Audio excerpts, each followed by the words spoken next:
In Gaza, Israeli tanks are pushing further into the southern city of Khan Yunis as its deadly ground assault continues and Palestinian casualties rise.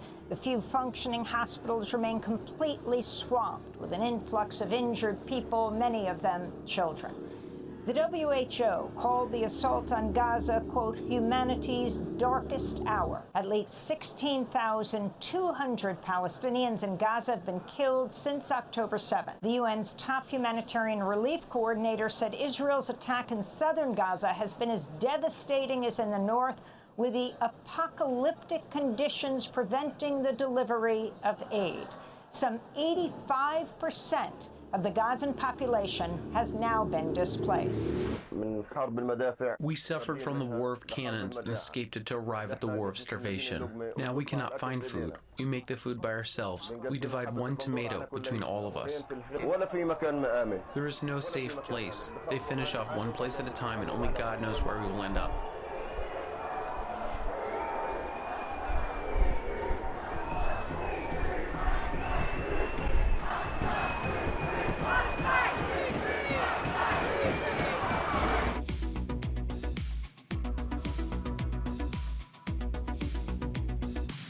How can you know that I'm self-censoring? How can you know that journalists are self-censoring? I'm sure you believe everything you're saying. But what I'm saying is if you believe something different, you wouldn't be sitting where you're sitting. The result is an absence of checks and balances in Russia and the decision of one man to launch a wholly unjustified and brutal invasion of Iraq. You don't go to poor countries to make money. The Ukraine. Philippines are rich. Brazil is rich. Mexico is rich. Chile is rich. Only the people are poor. Putin's a killer. A lot of killers. We got a lot of killers. Why you think our country's so innocent? Mr. Gorbachev, tear down this wall. You are a millionaire funded by billionaires. That's what you are. You're not part of the solution, Mr. Carlson. You're part of the problem. But there's billions to be made there, to be carved out and to be taken. There's been billions for 400 years.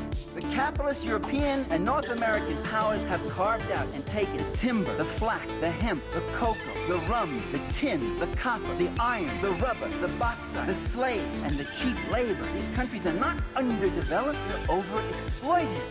Let us be together and recognize another world is possible if we come together to understand the power we've got and achieve that decent, better society where everyone matters. I don't know who created Pokemon Go, but I'm trying to figure out how we get them to have Pokemon go to the polls. We're the ones that are suffering in the corporations that you're talking about, the businesses that you're talking about, and the warehouses that you're talking about. So that's the reason why I think I was invited today to speak on that. You've deflected from the actual argument at hand. What I try and do is be fair about Trump. What you do and to no one is else. be relentlessly anti-Trump and relentlessly pro somebody like Obama. I'm not pro-Obama. I've been a critic of Obama. I'm a critic of the Democratic Party because I'm literally a communist. So just take that into consideration that the people are the ones that make these corporations go. It's not the other way around. And as the mole of history returns to the surface once more, we're here. I'm Tom. And I'm Fred. And you're listening to The Tunnels, a podcast by The Mole, which you can support at themoleworld.com/support. This week, we're talking about Israel's crimes against humanity, which is a subject that is obviously extremely relevant right now and yet has been going on for nearly 100 years, and which no doubt everybody listening, we can definitely say for ourselves, has been really difficult to immerse ourselves in over the last weeks. The date of recording is 25th of October, but we're not exactly sure when we'll be posting this. So obviously it's a ongoing, a constantly changing picture. Yeah, I thought we should mention that because no doubt even the figures and stuff is going to be ballooned by the time it comes out, whatever the case. Yeah, I've been trying to keep track of, trying to have the most up-to-date stats, but they literally change significantly every day. Yeah. And so, if this isn't going to be out for at least a week or maybe 2, maybe 3, and that's as long as this war has been going at this stage. And then we're kind of every day, they're talking about a possible ground invasion. And multiple other sort of situations which could completely escalate what's going on. So yeah, like a good point of comparison for a sense of scale is in Ukraine, the estimates are that 9,000 civilians have been killed since the war started, which was about 2 years ago. And in the 2 weeks or so of this conflict, around 6,000 Palestinians have been killed. So that's the scale of like the speed of just mass death in the two cases. Yeah. I mean, the footage I've seen in the past couple of weeks coming out of Palestine has been deeply scarring.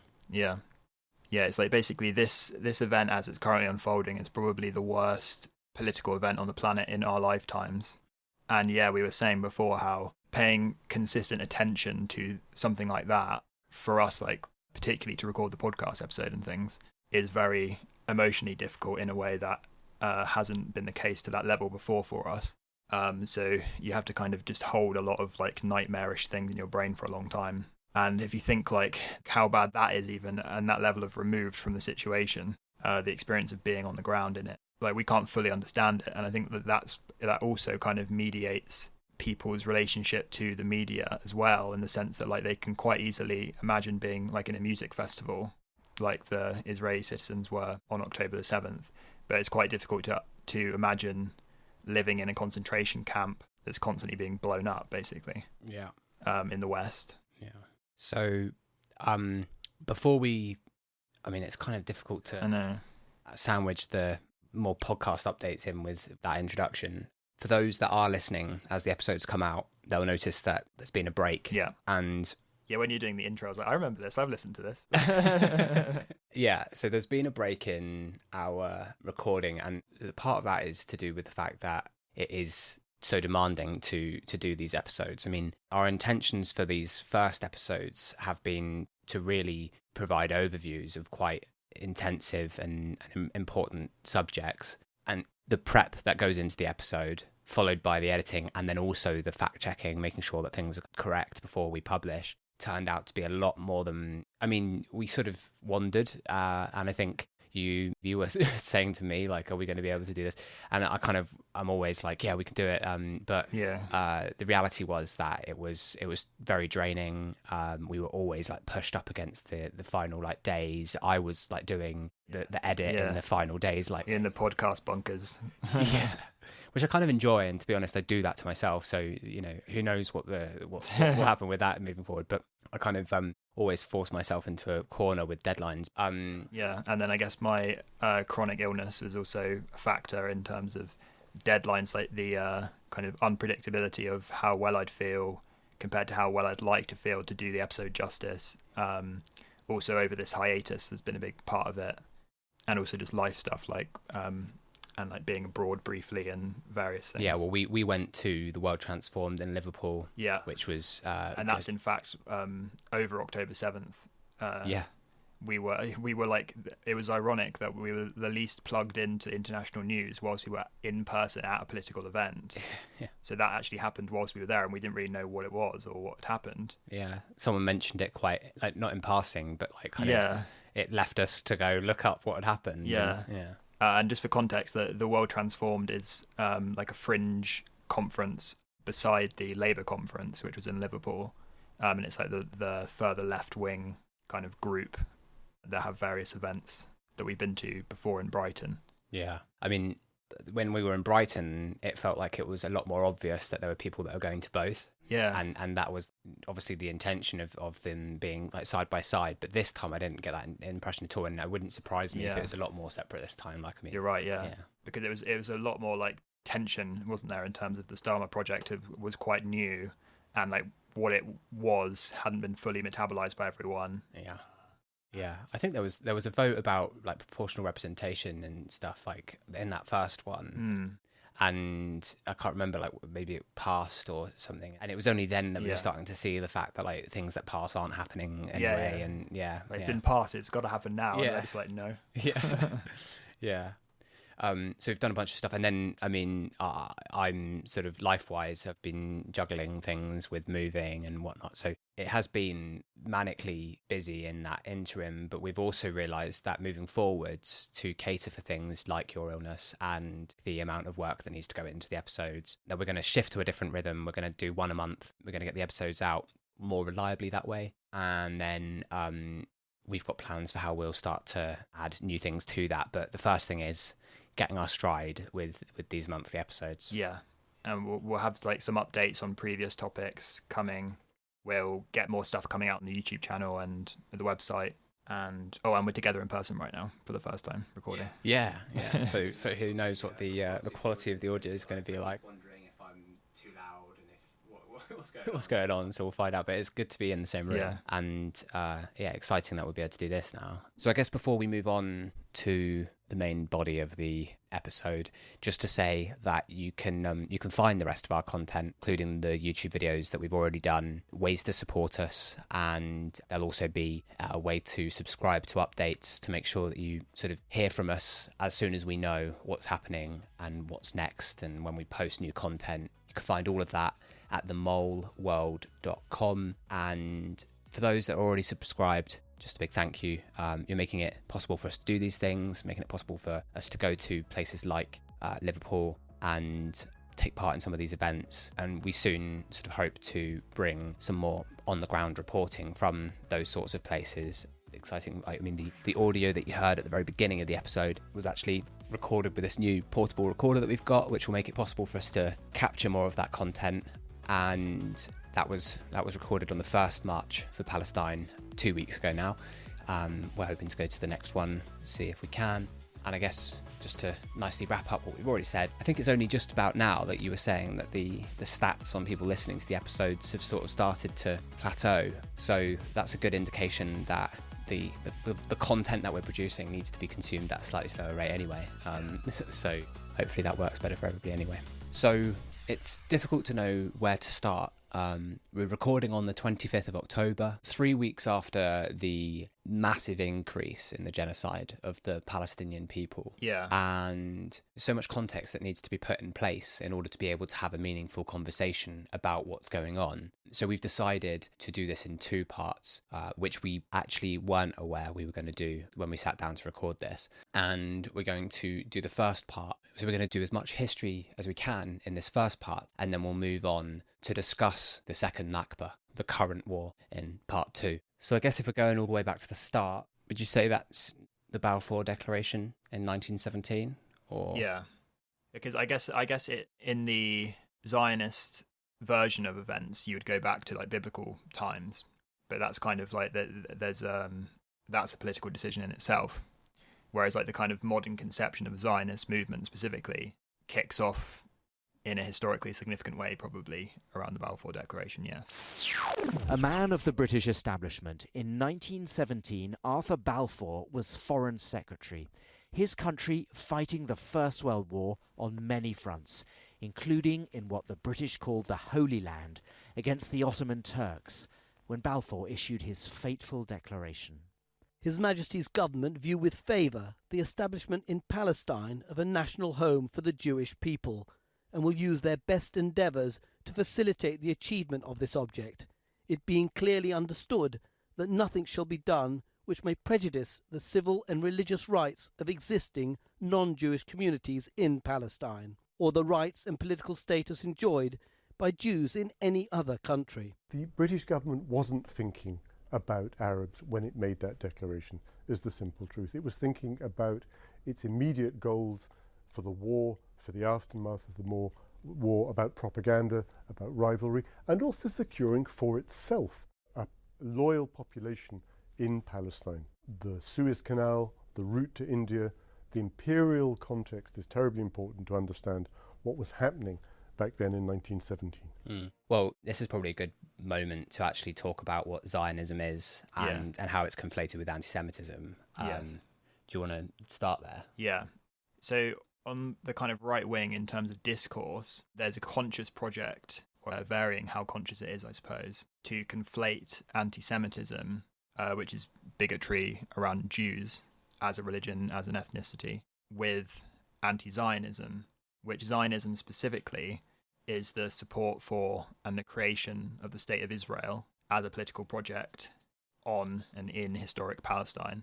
And so to conflate those two things, like the more left-wing response to that is that in fact it's inverted, such that trying to push those two things to being the same thing is actually anti-Semitic in itself, because you're conflating Jewishness as an identity, as a religion, as an ethnicity, with the with the right-wing political project of a settler colonial state in that region of the world. So it's very, very controversial on both sides. It's been historically weaponized against the left very successfully during Corbyn, which I guess we could even signpost back to one of our Trip to the Left episodes. I've actually forgot we did that. Yeah. That was when it was more active. It was here and there, solidarity with Palestine. Yeah. So, and I guess within that context of what Zionism is and how it gained a legitimacy, internationally, there's the relevance of it being a response to the anti-Semitism that was so pervasive during the period of the Second World War. Yeah. It's historically going back, the Jews in particular were a religion and ethnicity which were commonly oppressed in all sorts of ways. I think it was particularly bad in Tsarist Russia, which is significant because the Soviet Revolution happens in the same year. And then, I mean, there's so much there, the conflation later in the Second World War with Jewish Bolshevism being a particular bogeyman of the Nazis and the right wing, because Trotsky was Jewish and of course Marx was Jewish, which is also very significant. And I think one of his parents or grandparents was a rabbi and things, and he wrote on the Jewish question.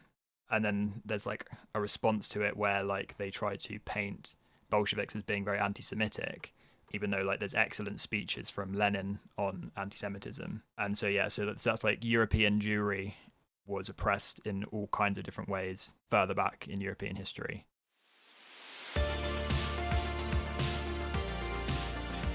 Balfour Declaration 1917, and then Britain ruled Palestine between the 20s and 40s. Yeah, after the Ottoman Empire collapsed, there was the British mandate for Palestine. So Britain's empire, which then was much more active and strong, had control of that region. They were getting lobbied by the Zionist movement that was growing. That was in response, like we said, to being oppressed because of their identity. That they had to try to create a homeland where they were a built-in majority that would never be overturned, so that they had safety and security from these threats. And the funny thing is that anti-Semitism is involved in Britain's choice to establish Israel, in that the British ruling class felt that too many Jews were immigrating to Britain, and they wanted them to go somewhere else. So it's a very strange historical model. And like we were saying, the Soviet Union supported Israel to various extents, at least during the Stalin period. So it's geopolitically it's all over the place, and it's been very much an open question in lots of different ways for a long time.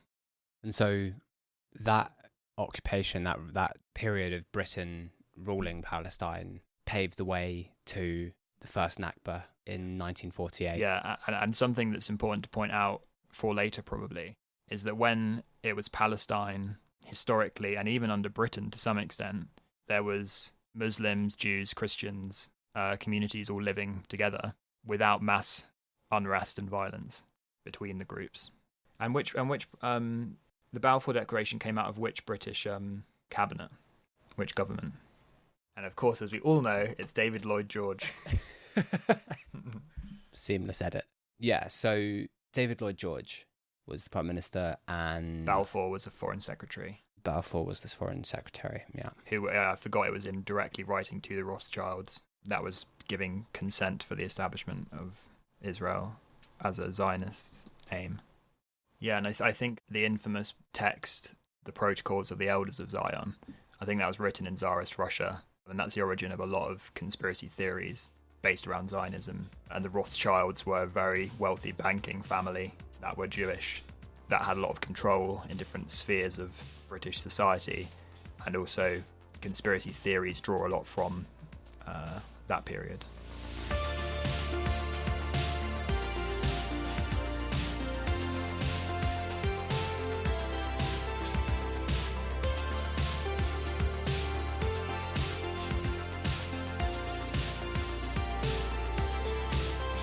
So the Nakba, which means catastrophe, the first Nakba happened in 1948, which saw almost 1 million Palestinians displaced practically overnight, and the genocide of over 250 Palestinian villages. The Nakba, the catastrophe in Arabic, took place in Palestine in 1948, in which more than 750,000 Palestinians were forcefully displaced from their homes and pushed into refugee camps in East Jerusalem, the West Bank, the Gaza Strip, and neighboring countries. But the Nakba didn't end in 1948. The catastrophe continues to affect more than 12 million Palestinians, who remain stateless today. So it's notable that Israel calls that the War of Independence. So it's comparable to other settler colonial projects, like the Western kind of, Canada, Australia, US, where they, in order to build a national identity, they felt they had to displace the indigenous people, dehumanize them, and kill them on a very large scale. And this was notable in how late it happened historically compared to most of those projects, and how suddenly and over like a very particular area that isn't very large, because like most of the other ones were kind of done on continental shelves of thousands and thousands of miles. Yeah, I mean, I've been listening to various things over the past couple of weeks, especially, but we were planning on doing this episode, weren't we, before this had all happened? Yeah, we were gonna do Ukraine first, and then this, and then events superseded. Yeah, so we changed course. But when we were planning on doing this soon, I was like kind of already listening to different things, and one of the things that stuck with me from back during that session of research was stories of families that fled during that time, who thought they were leaving for a day, for 2 days. They left their pets behind. They sometimes were leaving, the nanny, like whatever, thinking they'd see them again in a couple of days, and their food was left on the stove. Lots of people talking about how they thought it would be temporary and they never went back. And some of the families apparently still have like the keys to their houses and stuff. There's a film on Netflix that is about the Nakba, which I haven't seen, but we should watch, that I think Israel was trying to lobby Netflix to get rid of it because it was humanizing that story on an individual level quite well. Right, okay. Yeah, we should watch that. So yeah, they sort of made refugee camps in, I think there's one called Ada Camp, which was in North Bethlehem, was formed at that time to receive them. And reality was nobody did go back. They never had the right of return. I guess, should we do a little bit of the geographic context in terms of people's imagining it? Because the state of historic Palestine is between the Mediterranean Sea and the Jordan River. In modern terms, it's to the west of Lebanon, and it's quite a small strip of land just adjoining the very northeastern coast of Africa, where Egypt is, above Saudi Arabia, and on the kind of near west side of the Middle East. Quite a small region of land compared to other nations around it. I guess we said we were going to try and sweep, as much as this isn't stuff to be sweeped through. Yeah, there's so much to talk about. So jumping from 1948, unless you've got anything in between, my sort of next notes are in 1956, which are when Britain and France conspired with Israel in a secret meeting in a Parisian suburb. And the plan was to attack Egypt over its nationalisation of the Suez Canal Company. Ah, yes. That was a moment where multiple massacres took place in Gaza, and the US actually pressured for a ceasefire purely because they hadn't sanctioned the act, and at that point they were securing their role as the global hegemon, so they, for their lack of involvement, pressured the ceasefire in that instance. That's interesting, because that's where you start to see the geopolitical relevance of Israel to the West and Europe, and then also the changing role of the US and everything. Yeah. An article I was reading was talking about how the Suez fiasco was one of pivotal importance in making Britain behave as the junior partner to America. They were changing over. Yeah. So 1956 on to the 60s, where Britain sold, this is just some useful context in terms of Britain's support for the project. We sold hundreds of Centurions, which were British-made battle tanks, and we delivered them between 65 and 67 under Harold Wilson. We're kind of almost glossing over the top of a war that took place in June 1967 here. And that was the beginning of the military occupation of the West Bank, including East Jerusalem, Gaza, and the Golan Heights, which persist to this day. Well, there's a British document on Israel that dates from May 68, penned by Michael Stewart, who was the Foreign Secretary at that point, stating that the survival of Israel as a separate state is a fundamental aspect of our Middle East policy. So it's kind of one of the few moments where we get the kind of the mask off admission of the role of Israel in the Middle East and its use. And today it's just kind of very blatant. Like, you know, Biden says that if there was no Israel, we'd have to invent one. And it's the best investment that the US makes and stuff. Yeah. But even then, it's sort of, I mean, I guess it is mask off in some ways, because it's being kind of, those things are being directly explicit, said. but yeah. Yeah. I mean, it's, you know, they speak of it as the beacon of democracy. And I mean, come on to the many reasons how that's an absolutely crazy thing to say. And I guess like the wider situation in the world in 68, and especially in May 68, was like the last great on the highest scale period of global upheaval, decolonial movements, and labor being strong. Like lots happening in the world around that time. So from there into the 1980s. I know we're missing lots by kind of jumping through these dates. Multiple wars with like Israel's neighbours, basically, and different things happen. Yeah, exactly. But what I've got here is a bit of a patchwork quilt from different articles that I've been reading recently, just to try and run us through the timeline of to now. And so, I mean, one of those wars with its neighbours happened in 1982, where Israel invaded Lebanon. Yeah, and I think that was notable because that's one of the first wars that they lost, basically. And Hezbollah, which is relevant later as well, I think a lot of like their radicalization stuff was when Israel had invaded the south of Lebanon.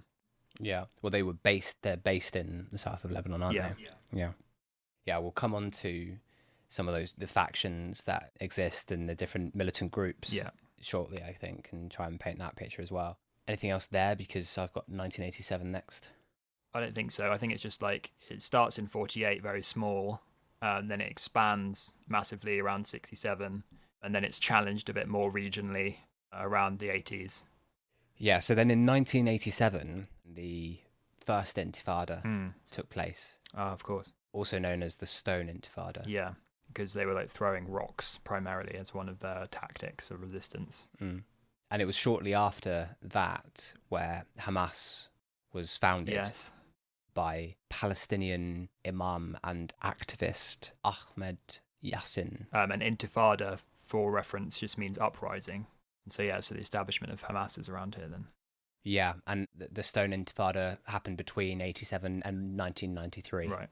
It was in 1993, or at least between 1993 and 1995, where the Oslo Accords were signed. Yeah.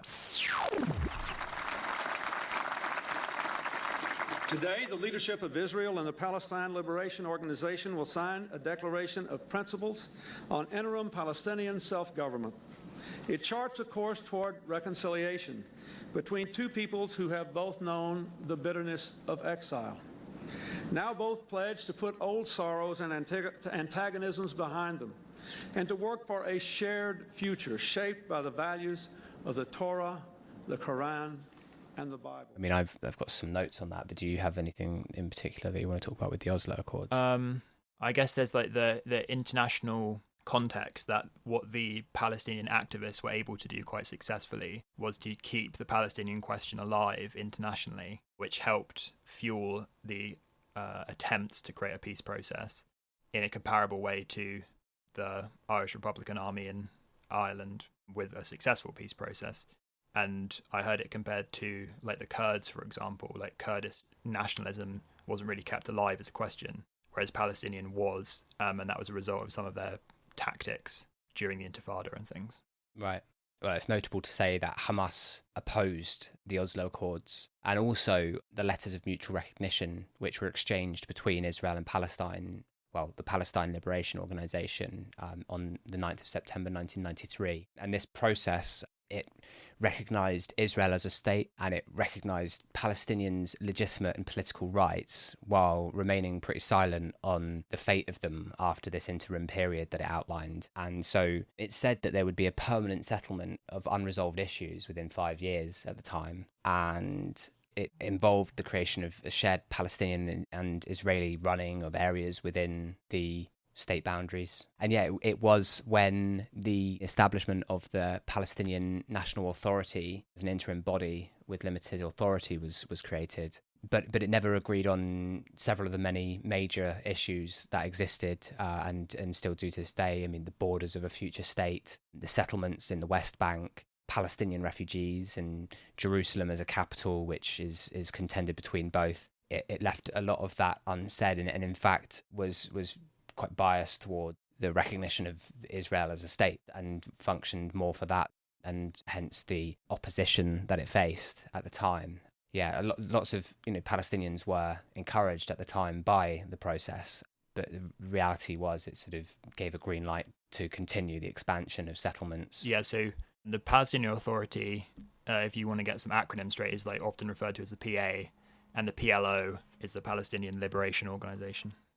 And yeah, so a lot of this political space for dissatisfaction with the process and how the Palestinian Authority that was set up by the Accords was seen by a lot of Palestinians as being complicit with Israel and kind of working on their behalf in a lot of ways. The unsuccessfulness of the Accords in reaching a two-state solution. This is like the kind of high point of the two-state solution relevance historically.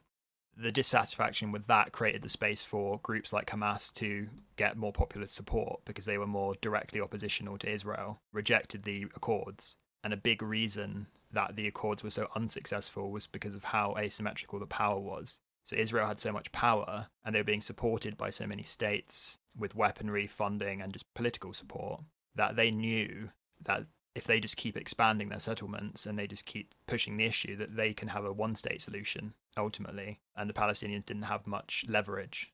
So it's those kinds of things, like in Ireland, usually go more successfully when there's two sides that feel quite equal, having to give up things mutually. So I think that's a big part of that context.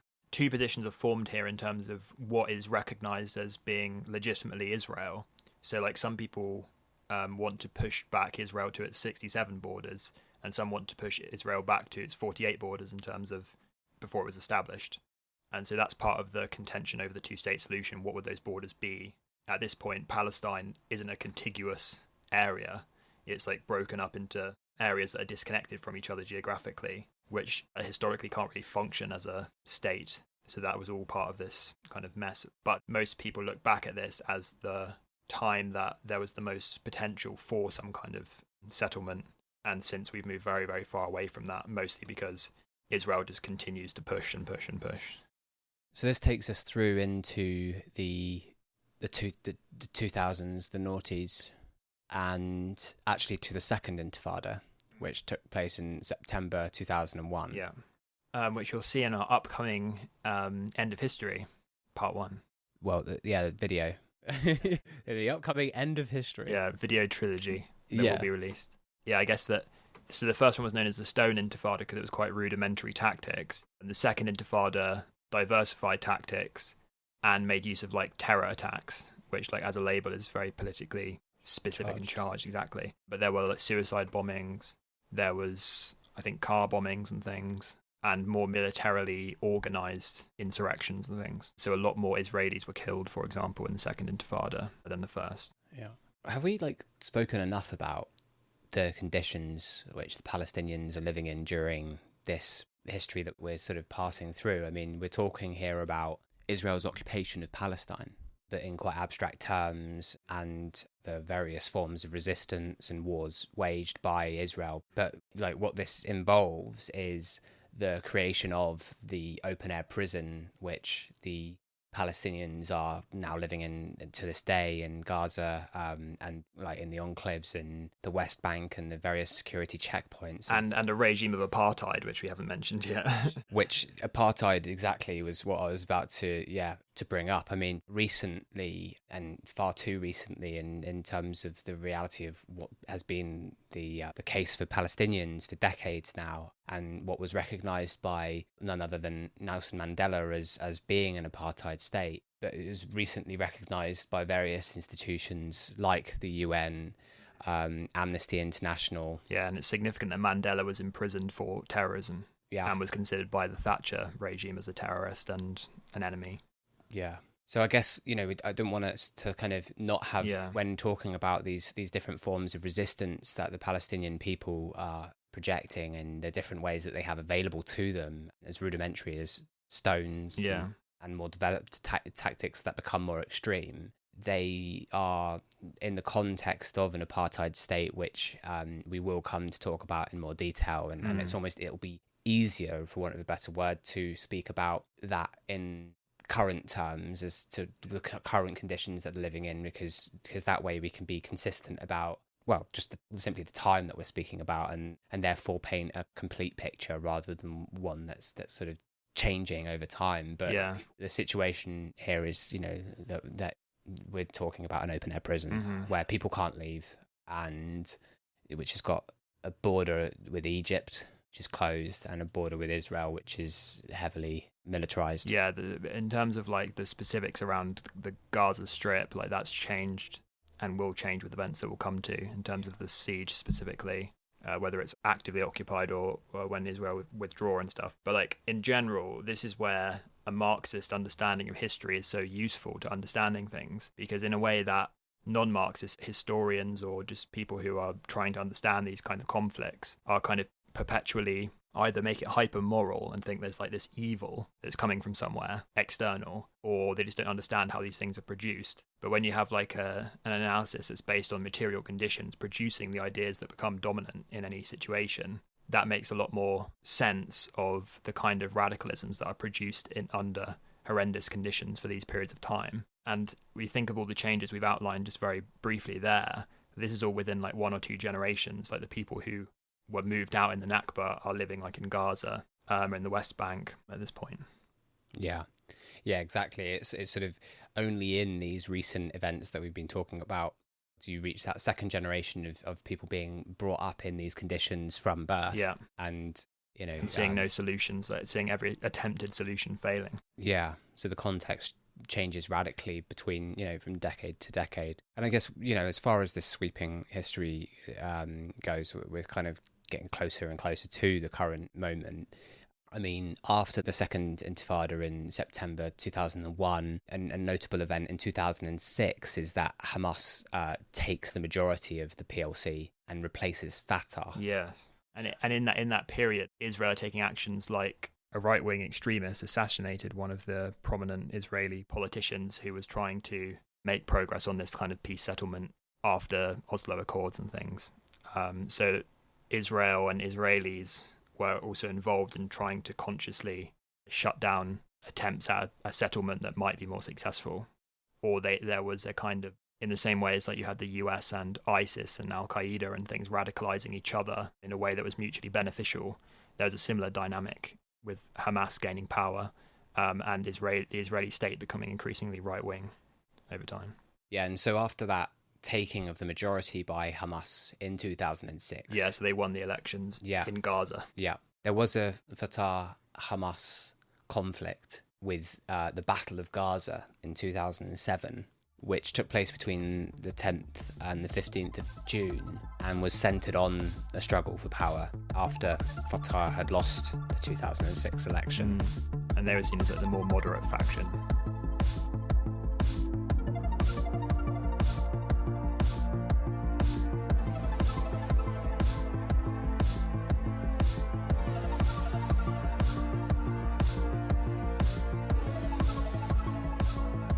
And so that brings us to the next war that Israel mounts with Lebanon in 2006, notably backed by Tony Blair in the UK, where Blair claimed Israel's soldiers were engaged in an epic struggle between modernity and atavism. Atavism?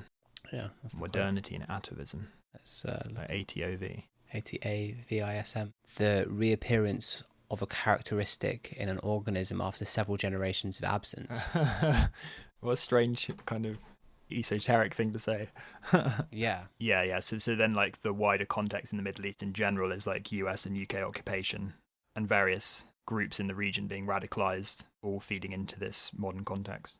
That's actually where my sort of timeline document runs out. I don't know. I mean, obviously that's only 2006, and lots has happened between then and 2023. Well, I think notably it's 2006, 2007 that Israel withdraws from the Gaza Strip from directly occupying it, and the siege is strengthened around it.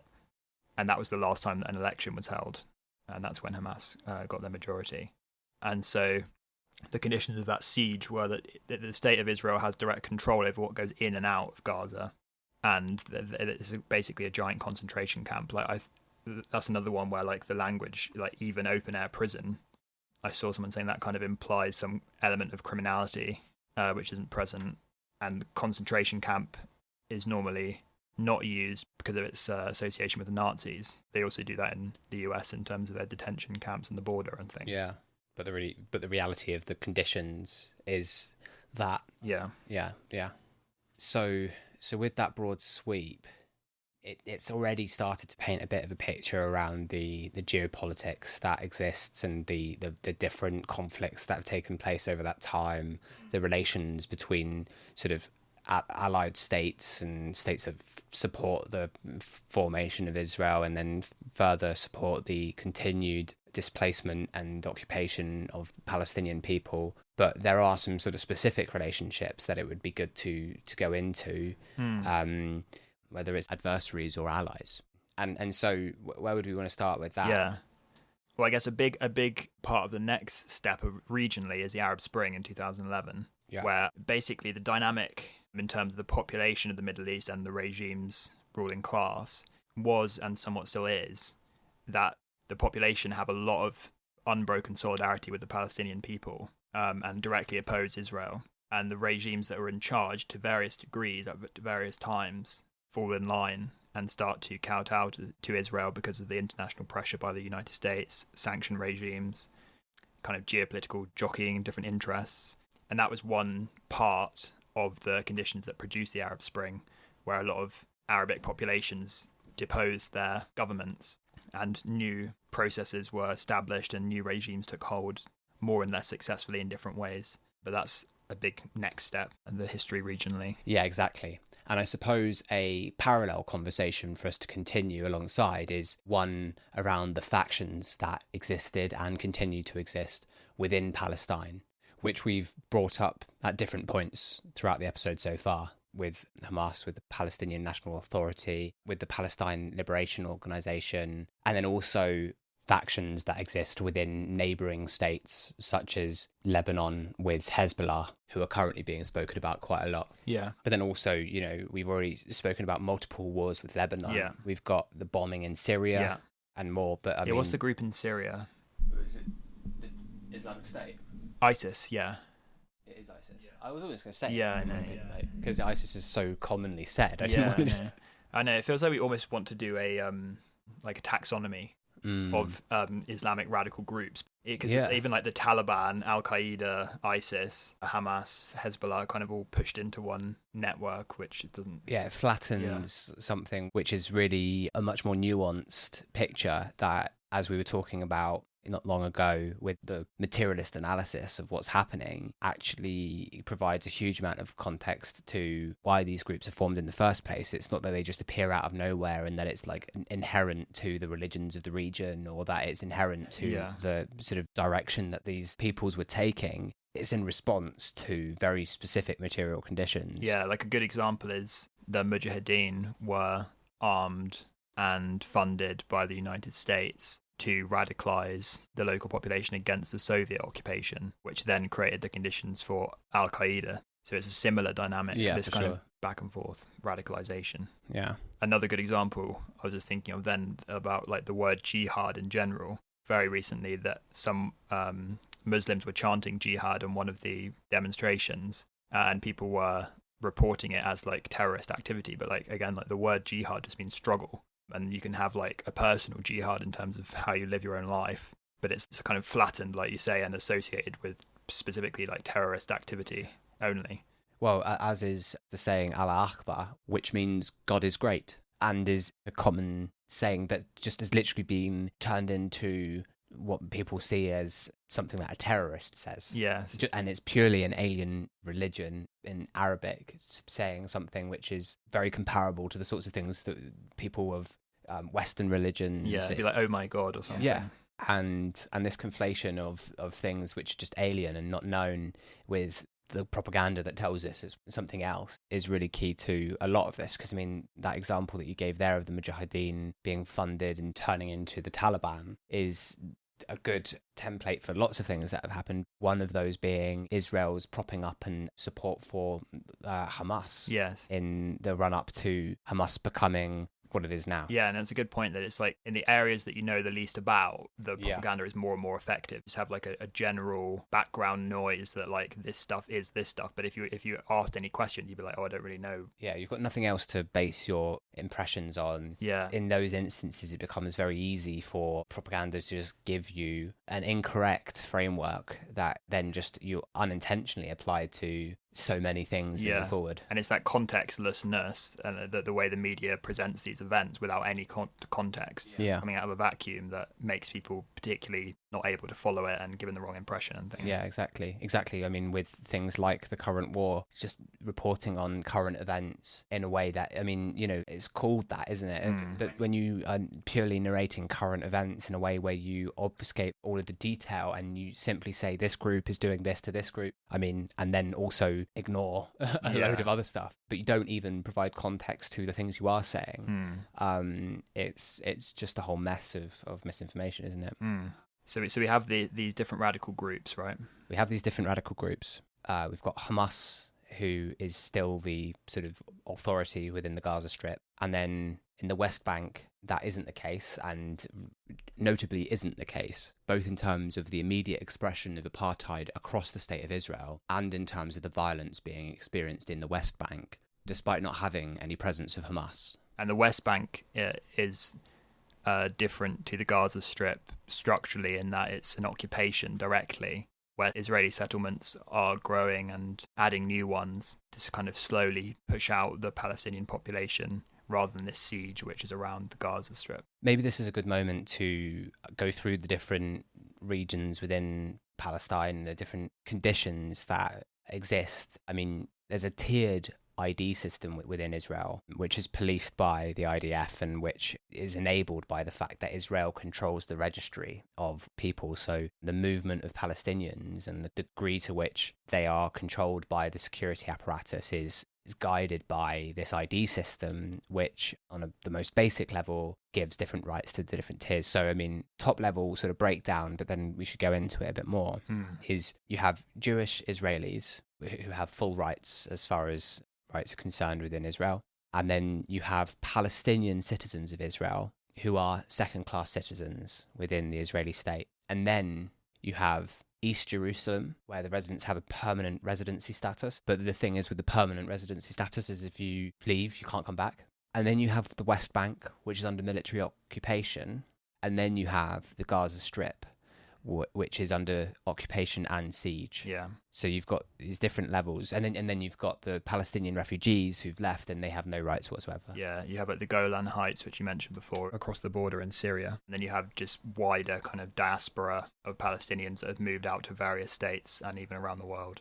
In terms of that functioning of that apartheid regime, there's things that you'd compare to either like South Africa or the American South during Jim Crow. You know, it's like blacks only things, like there's Jewish only roads, for example.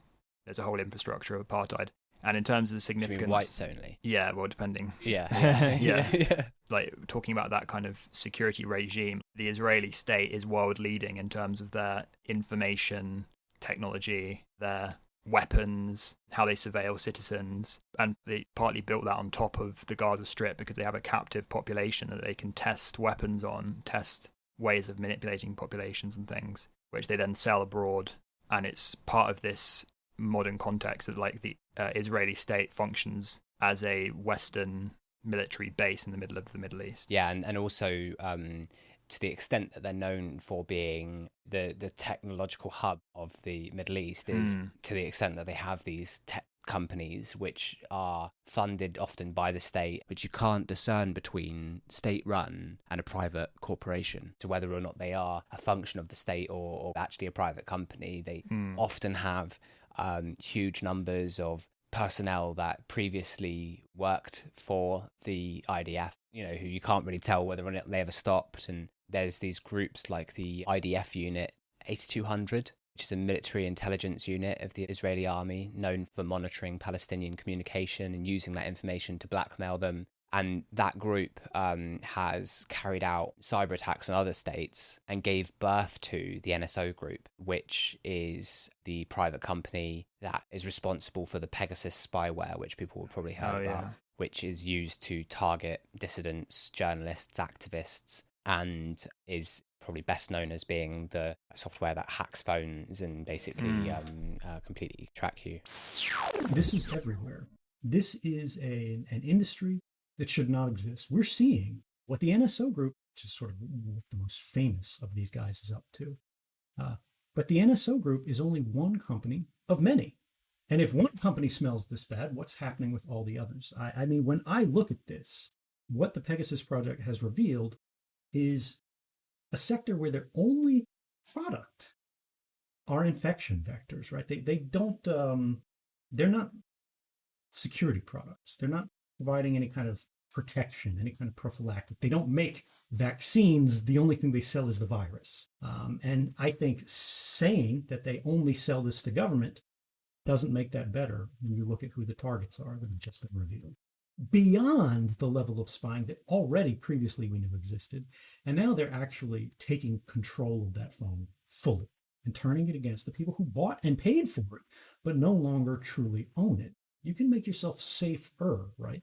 But we will not be safe until we change the game. Yeah, so there's a really blurry picture of where the private sector, in terms of these huge tech firms that specialize in tech that enables the spying on citizens, and then the function of the IDF and the state itself in Israel and their use of that software, as you say, kind of using the Gaza Strip as a test bed for this software, which is then exported internationally. Yeah.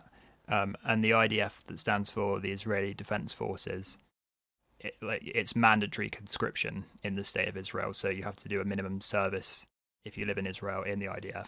That also kind of reinforces ideological parts. It's one of the most hyper militarized states in the world. The percentage of the population who are in the army, because the population of Israel is not huge, it's like 5 or 6 million something. And there's like almost 1 million people in the IDF. So a huge portion are in the army actively. Part of the international infrastructure is stuff like Birthright, where international Jews will go to Israel, visit Israel as part of their growing up and their community. The cultural exports of Israel was all part of this kind of soft power network of influence. And longer ago in the Israeli project, it was a more open question what the kind of political nature of Israel would turn out to be. And when we mentioned the Soviet Union supporting them, it was an open question whether Israel would be a socialist state. And this thing about kibbutz as communes, as miniature agrarian kind of commune projects, I was saying before, really gives an indication of so many contradictions that are at play, where there's these communes bordering a concentration camp and then people breaking out and violence occurring in those areas. Yeah, and this idea that that's not something to be expected isn't the right word, but in this recent attack that took place on October 7th, where Hamas broke out and attacked a kibbutz, and the Israeli citizens are in reality not safe in the areas that they're in for the very reasons that can be self-evidently explained through the context of what's literally right next to them. It's the same with the music festival as well. Exactly. The context of that is bordering a concentration camp with over 2 million people in, half of which are children, living in 60% plus in poverty, unemployment levels ridiculously high. Uninhabitable since 2020. Yeah, 80% are reliant on international aid. And the music festival is happening just outside that. And the reason that it kind of echoed across the world is because it felt so unexpected to Israel. But that was the context of where they felt so safe, was right next to that. Yeah. Well, and I mean, just to add to the point of it being uninhabitable and stuff, 97% of the water, which in itself is controlled by Israel, and up until recently, where literally nothing is able to enter, and only a few lorries were allowed in, which would stock up your local Tesco in England, you know. And there's 2.2 million people, as you say, in this region. Like 97% of the water is toxic, and oftentimes they're not even receiving it. I mean, now they're not even gaining access to enough water to cook with. So these conditions, as you say, of over 50% of the occupants being under the age of 18, the average age of the Gaza Strip is 18. Yeah.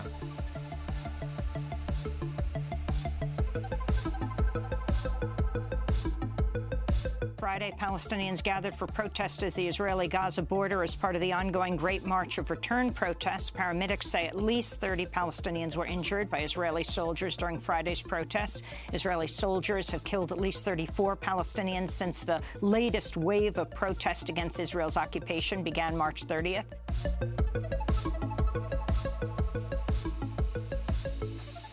One thing I could do, I don't know if it'll stay in, but one thing I could do is read a quote from the UN Special Rapporteur to Palestinian occupied territories, where he speaks of this siege that we've just outlined as being in its current state over the last 16 years. It says, the extent of the devastating impact of Israel's collective punishment policy can be most strikingly seen in its ongoing 13-year-old closure of Gaza, which now suffers from a completely collapsed economy, devastated infrastructure, and a barely functioning social service system. While Israel's justification for imposing the closure on Gaza was to contain Hamas and ensure Israel's security, the actual impact of the closure has been the destruction of Gaza's economy, causing immeasurable suffering to its 2 million inhabitants. Collective punishment has been clearly forbidden under international humanitarian law through Article 33 of the Fourth Geneva Convention.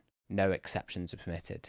A good point of comparison for people who are based in the UK or are familiar with it is that it's very roughly the population of Wales in the area of East London in terms of how many people in how small an area in the Gaza Strip. Yeah, so I guess having spoken in a bit more length now about the Gaza Strip and the conditions of those, both within that and then also the other Palestinian communities within occupied Palestine, it could be worth taking a brief step back and looking at the views on that internationally. Yeah, because I guess it's very contentious in terms of left-wing and right-wing accusations of anti-Semitism and stuff, like we were saying earlier. So there's different views on Israel across the political spectrum, so we could try and lay out a few different positions, going from left to right or right to left. Right to left? Yeah. Because you have a far right position on Israel that is the anti-Semitic far right, like neo-Nazis and things, that are anti-Jewish specifically as part of their kind of hierarchy of races, who hate Israel, but they hate it because it's Jewish, and they hate like Jewish power kind of thing. And so they hate the state of Israel, but it's obviously complicated because most of that same far right are also very Islamophobic. So they kind of don't have like a side they support in that conflict as such. They just see Christian US as being kind of traitors for supporting Judaism and things. But then you have another far right position that are pro-Israeli in the sense of each race having their own homeland. So, you know, I think we've spoken before, like the right-wing conception more often, like their categorizations are based around races quite often, whereas like the left wing is based around classes. But I mean, there's a really contentious issue around whether Hitler was a Zionist, in the sense that at first, at least, he wanted to deport Jews. And this kind of racial hierarchy conception of the world is that each race should have their own homeland, their own ethno-state, and they should all go there and live there. And so, like, black people in the United States is bad, but they should go back to Africa, and there should only be black people in Africa. And so there's like a pro-Zionist, right-wing racist position that wants all the Jews in Israel, and supports them being there to, like, cleanse their own places where they're trying to build ethno-states. Then there's, like, the more mainstream right-wing Zionist position that we were alluding to earlier, that Israel represents a singularly democratic state in the region. The kind of logic that flows from the Holocaust and the Second World War, that they need protection from anything like that happening again, which then gets inverted, where it's like, you know, the kind of idiom of like never again or never forget. the way it plays out in terms of Zionism is like, what that means is never again specifically the Jews, not like an event like that happening and maybe being perpetrated by a Jewish supremacist movement like Zionism. The centrists, like there's liberal Zionists, the kind of centre and centre-left position is become increasingly untenable because liberal Zionism was much larger political faction in Israel earlier on. There was even Labour Zionism, or left-wing Zionism, and there was like a prime minister who was nominally a socialist Zionist. What, as in Israel, right? Yeah, in Israel, yeah. And so like these different international left-wing Zionist positions used to be more congruent, like you could kind of defend them more easily. And then as Israel's become more and more revealed as this kind of pariah state that's drifting more and more rightward, and their kind of propaganda machine is like being challenged in different ways, it's very difficult to defend that.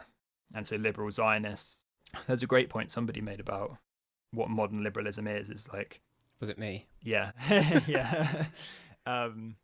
Was that a big motivating factor of modern liberalism is just kind of bearing witness to suffering. So it's like recognizing suffering, but kind of not intervening or doing anything. It's like, and this happens in the Labour Party a lot, where it's like, we're having really important conversations, or we're really moved by the suffering that's happening, but like, and acting as if you can't do anything, like you don't have any power yourself to intervene in the situation. So this liberal Zionism is in decline right now, and it's breaking two different sides. Like they either double down and go to more right-wing Zionism, or this increasing movement of anti-Zionism is gaining ground. Which, when we move further left, the other one is what we more set out earlier on, that like the further left position is anti-Zionism, and then what kind of settlement flows from that is the question about what kind of state solution would there be. But that's the broad camps. So in that context of what you've just described there, and as you say, the different state solutions, what could the steps beyond that look like? It could be worth, painting a bit more of a picture there on what the different state solutions are. Yeah, so should we go from right to left again to kind of map them onto each other? So the further right position, and then this is more like reflected within Israel, but also outside of Israel, like what's being lobbied for or understood as what the trajectory. So the right-wing position is a one-state solution, and that one state being Israel, like Greater Israel. Yeah. That by whatever means necessary or whatever means possible, the entire region from the river to the sea will become Greater Israel. The Palestinians will be moved out or killed. A kind of final solution, the controversial language of the Nazis. Mm-hmm. And then with that, which we'll talk about more in the next part, we're referring to parts of that. I think we've started to. Yeah. Is this idea of a new state solution, that the Palestinians who are currently in Gaza could get pushed out south into the Sinai Peninsula in Egypt, and that a new Palestinian state could be created outside of historic Palestine and outside of a Greater Israel. That's one possible future. Right. Moving to the left of that as an option is the two-state solution, which we talked about its height being around the Oslo Accords, where people saw a way that could happen.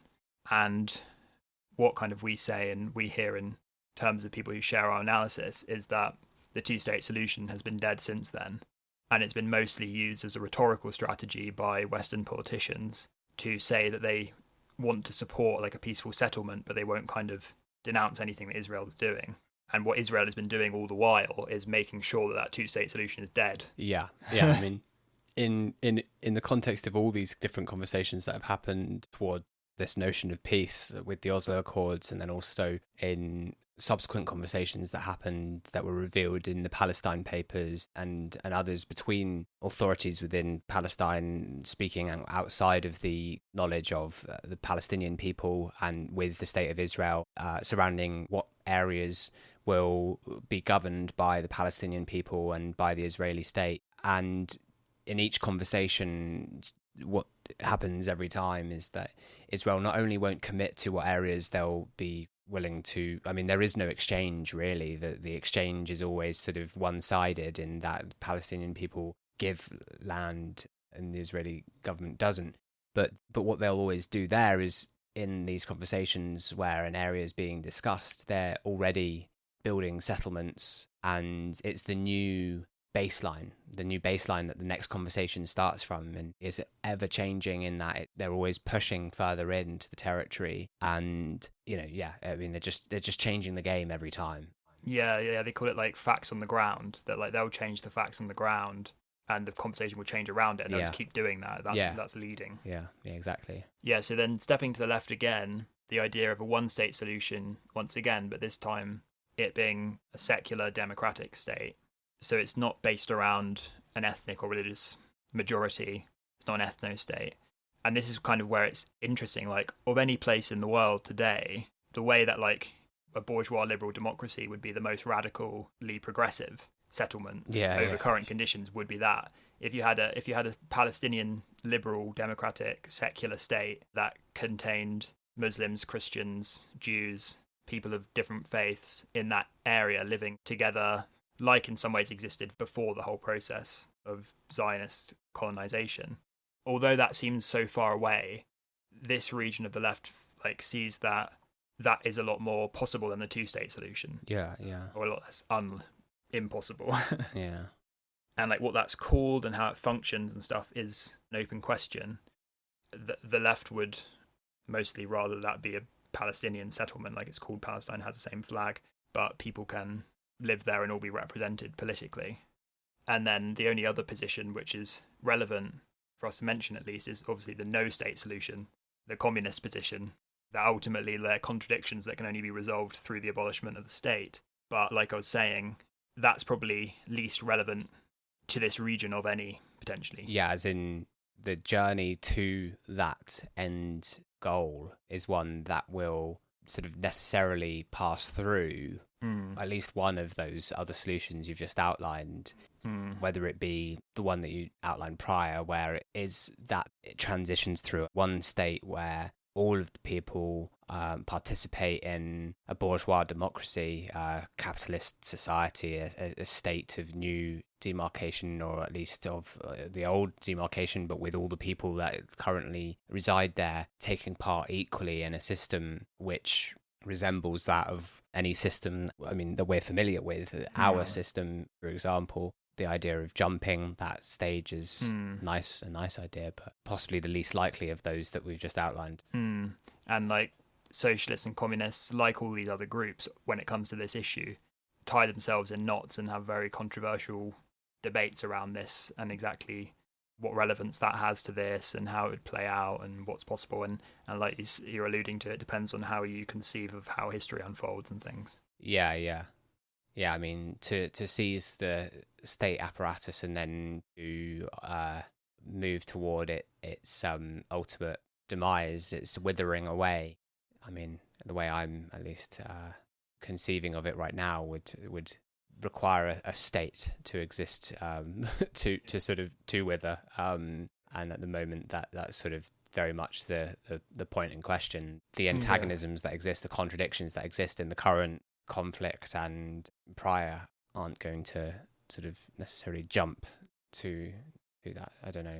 But yeah, it's a big conversation, and one that the reality of this piece here is sort of painting an idea of, with this context of the past 100 years and the conditions that the Palestinian people are living in at this point and for the decades prior, leading up to and now in this war, where the conditions are, as you sort of said earlier on in the episode, something that we've never seen in our lifetimes and are unimaginable, so much so that it's easier to imagine the Israeli side, and that's what our media relies on when telling the stories. And even if, which they don't, they split their time half and half between the two sides, it's not representing proportionately the conditions and the situation that is actually unfolding in the Gaza Strip, but also the West Bank and more broadly within this apartheid state. And so what we're going to sort of move on to next, in what looks like a second part of an episode, is the events that have been unfolding in these past couple of weeks and